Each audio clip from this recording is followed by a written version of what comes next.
Hello, I'm Toycat, and some people try to describe the election win in the United States as being a landslide for Trump, but we all know that 51% of the vote is nothing compared to countries that are good at democracy. In North Korea, they had 100% of people all agreeing to vote for the same candidate, which is incredible unity if you ask me. However, it didn't fare so well in his most recent election, with only 99% of people backing him, which is very sad, although it's not as bad as the headline says, because it's actually 99.91% of people. In other words, 0.09% of people no longer have approval in the North Korean government in those very free and fair elections they have. And speaking of free and fair elections, Belarus recently had a presidential election. You might be familiar with the fact that he was hoping to secure a 7th term, and he was so, worried about it that he decided not to run. He said, to be honest, I don't have time to follow the election. I just don't have time for it. So he hasn't bothered running a campaign this time around. And unrelated fact, but he's often called Europe's last dictator. And so how did the election results go for someone who didn't campaign? Well, I've got some news, because as it turns out, his opponents just happened to choose jail and exile.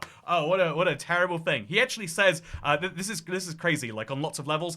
Basically, he shows up to his polling station, as you do on election day. It's a common thing for politicians to be seen voting. It's an important part of democracy, but he shows up on the day and he has a 4.5-hour press conference, which is messed up when people are actively voting. It's like he doesn't want them to feel like they can vote for whoever they like. But anyway, his critics denounced the election as a sham, and he immediately starts by saying, "What wretched questions have you prepared for me?" Like, why hold the press conference is my first point. But someone says, how can you call this a democratic election when your main rivals are either in prison or exile? This is Steve Rosenberg, the BBC Russia editor, who's in Minsk right now, and he responds by saying, some are in prison, some are in exile, but you are here. Everyone has the right to choose. That is democracy. Some choose prison, others choose exile. We have never forced anyone out of the country. I mean, except those who chose exile, but we have never forced anyone out of the country. Some people just choose to exile themselves or choose to commit crimes that put them in prison.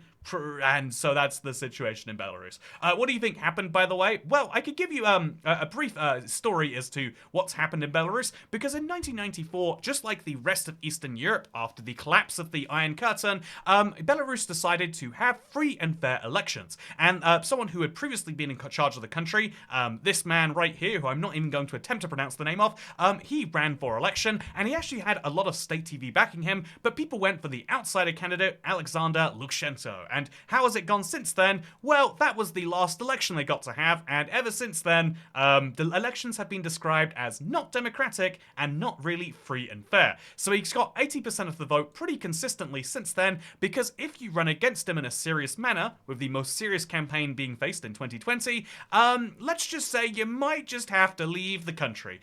Even though the opposition candidate claimed that they got 60% of the vote, the government said, no, actually, we got 81% of the vote, and then in 2025, they improved their odds up to 86%. This is because they're the only people who are allowed to run against them this time, as you can read if you dive into the opposition. All of the opposition specifically has to say that they like him. So you're not allowed to criticize the government.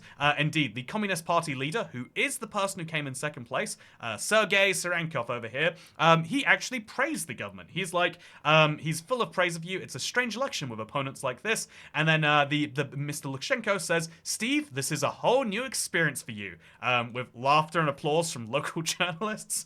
That's true, I haven't seen an election like this before. The communist policy based on justice is the same policy we're promoting, so why would they vote against me? In other words, he approved candidates to run against him, which is already not free and fair elections, and also only approved candidates who have similar policies to him, and then somehow also needs to play around with the vote totals to get to 86%, which is just wild on so many levels, right? But that is the situation in Belarus. If you're curious, by the way, about what the world says about this, yeah, the truth is it's kind of beating a dead horse. This is, Belarus had one free and fair election, and ever since then they've had just a single man running their country. This is all they've known in the world of democracy, and although lots of organizations, the European Union, the UK, indeed the United States put out this press statement before the election even occurred saying this is a sham election and there's continued repression, but they said the United States joins many of our European allies in assessing that elections cannot be credible in an environment where censorship is ubiquitous, independent media outlets no longer exist, and where only regime-approved candidates can even appear on the ballot. this is a pretty damning way to put it. But if you're curious, this came from the US Embassy in Belarus, which has been closed ever since the 2022 election, 2022 invasion. It's the exact opposite of an election. I mean, it's a way to transfer power, so not the exact opposite. It's the exact opposite in terms of legitimacy, and that is what happened then to cause the US Embassy to close. And so Belarus has had an election, and overwhelmingly people have chosen the only candidate they're allowed to vote for. Again, I feel like it's kind of weird to see this situation within Europe, because when the Iron Curtain fell, even though it led to different levels of regime, and some people argue like Hungary or Poland slightly backslide towards the authoritarian side, in general, the free and fair election thing has stuck to every country, and so why not to Belarus? It is a real question to anyone who looks at the map here and sees we have a Europe of free and independent countries, or you could argue not free and independent, depending on your European Union opinions, but, you have at least a place that is more free and independent than it was before, and so why did Belarus choose to leave themselves out of that? And although I could make a big argument that it's the ploy of just one man, it's Alexander Lukashenko here, really just making this grand point that, like, yeah, I want to be in charge of this country, I think there is something greater at play here, and it's the fact that even though the USSR collapsed as well, they're not necessarily happy about it. This is something that is plain to see with Ukraine. Ukraine has gone against Russia at basically every opportunity, and they lost Crimea for it. They had an invasion. Oh, wait. That was the invasion in 2022, wasn't it? Oh, because Belarus assisted in it. Because what happens if you go against Russia?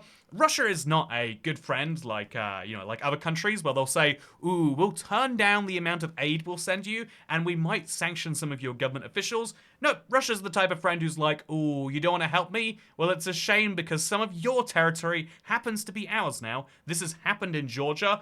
This has happened in Ukraine. And does Belarus want it happening to them? I think the simple answer is no. Belarus might not have access to all of the traditional Western freedoms, but in their position of having a flat, near indefensible border with Russia, which sadly is their case, they've decided that close working with Russia is more or less the best decision. And so that's why they actually joined the Union State. You know, this is a fun little topic to bring up here, but did you know that this is the Union State? It was basically set up as an opposition to the EU, and here are all of the members. So in yellow are members, and green are potential members. So we've got Russia, and then over here we've got, oh, that's actually just an exclave of Russia, and then we've got Belarus over here, and then as potential members we've got two other countries. So it's funny because they set up this union with, again, a very I think it's clear what they were going for when they set this up, but they don't actually use any of the symbols. They don't really integrate or have, it ultimately, they haven't set up a common currency as they aim to do.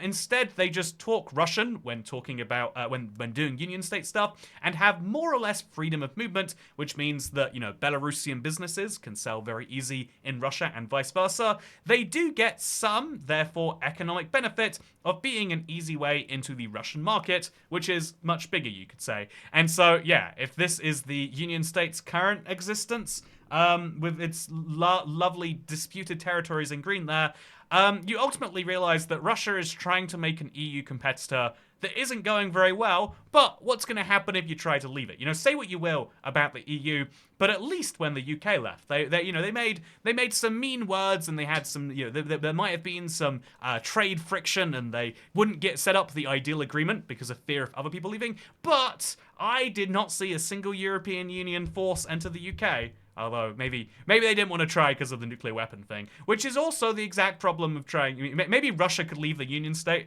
and Belarus wouldn't invade them, but they certainly can't do the same in reverse. And so, is this Belarus's fault? Yeah, actually, it is. There is a dictator. He could choose to stand down. He could choose to try and work out a way outside of that, but he doesn't. Instead, he leads and continues to choose to lead Europe's last dictatorship, and and although one day he may die, the truth is someone else will also eventually take his place, and such is the messy situation of the far east of Europe. And so, I don't know, I'd love to go to Minsk one day, but I genuinely had to consider, like, I don't know about that one these days. And speaking of things I don't know about these days, I hope you enjoyed this video, because I'm gonna see you in the next one. Probably. Second channel, don't care. Goodbye.